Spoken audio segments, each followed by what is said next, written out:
মানুষ নিজের হাতে আইন তুলে নেয়। বর্তমানে নিজের হাতে আইন তুলে নিচ্ছে, অর্থাৎ অপরাধীকে ধরে মানুষই বিচার করছে। তাকে মেরে ফেলছে, পিটিয়ে মারছে, গলা কেটে মারছে, বিভিন্নভাবে, অর্থাৎ যেভাবেই হোক অপরাধীকে ধরে মেরে ফেলছে। তার মানে কি দাঁড়ালো? মানুষ নিজের হাতে আইন তুলে নিচ্ছে। কেন নিচ্ছে? কারণ মানুষ আইনের প্রতি আস্থা হারাচ্ছে, আইনের প্রতি তাদের বিশ্বাস কমে যাচ্ছে, যার কারণে অপরাধীকে ধরে তারা এখন আইনের হাতে সোপর্দ করতে চাচ্ছে না। তারা নিজেরাই নিজের হাতে আইন তুলে নিয়ে আর একটা অপরাধ সংগঠন করছে। একজনকে মেরে তারাও আবার ফাঁসির দড়িতে ঝোলার মতো অপরাধ করছে। কেন করছে?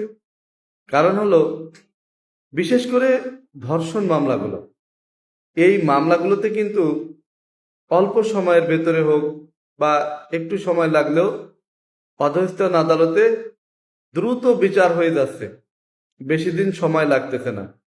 অথচ সেই মামলাগুলোই যখন উচ্চ আদালতে যাচ্ছে, মামলা জটের কারণে, অসংখ্য মামলা পেন্ডিং থাকার কারণে ওই মামলাগুলো আর শুনানি হচ্ছে না।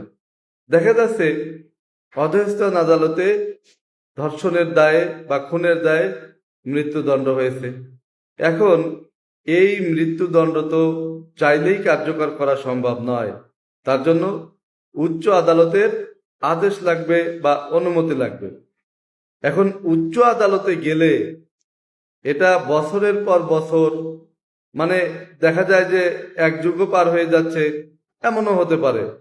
অর্থাৎ এই পেন্ডিং থাকার কারণে, অপরাধীর সাজা কার্যকর না হবার কারণে মানুষ দিনে দিনে আইনের প্রতি আস্থা হারাচ্ছে, আইনের প্রতি বিশ্বাস হারাচ্ছে, নিজেদের হাতে আইন তুলে নিচ্ছে।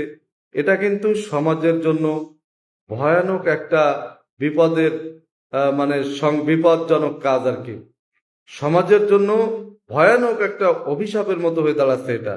কারণ মানুষ যদি এইভাবে একটা সময় আইনের প্রতি আস্থা হারিয়ে সব সময় নিজেরাই বিচার করতে শুরু করে, তাহলে তো তারাও আর একটা অপরাধ সংগঠিত করবে, তাদেরও বিচার হবে।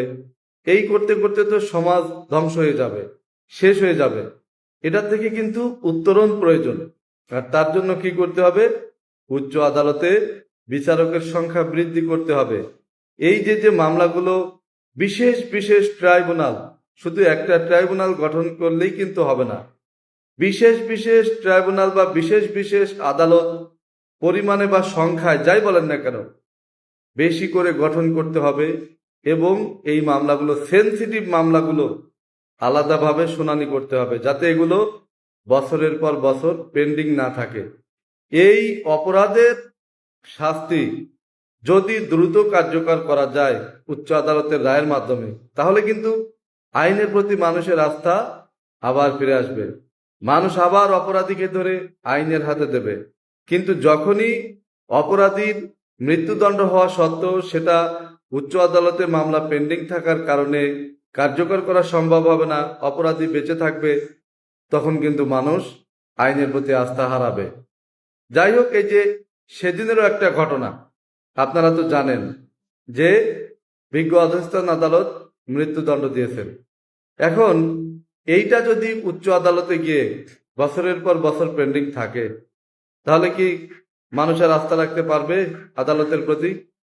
এজন্য উচিত যত দ্রুত সম্ভব, বিশেষ করে সেনসিটিভ মামলা যেগুলো, বিশেষ করে ধর্ষণ মামলা, এই ধরনের যত মামলা আছে, এর জন্য বিচারকের সংখ্যা বৃদ্ধি করে স্পেশাল কোর্ট বসিয়ে এগুলো শুনানি করে দ্রুত রায় কার্যকর করা। তাহলে আবার আইনের প্রতি মানুষের আস্থা ফিরে আসবে, বিশ্বাস ফিরে আসবে।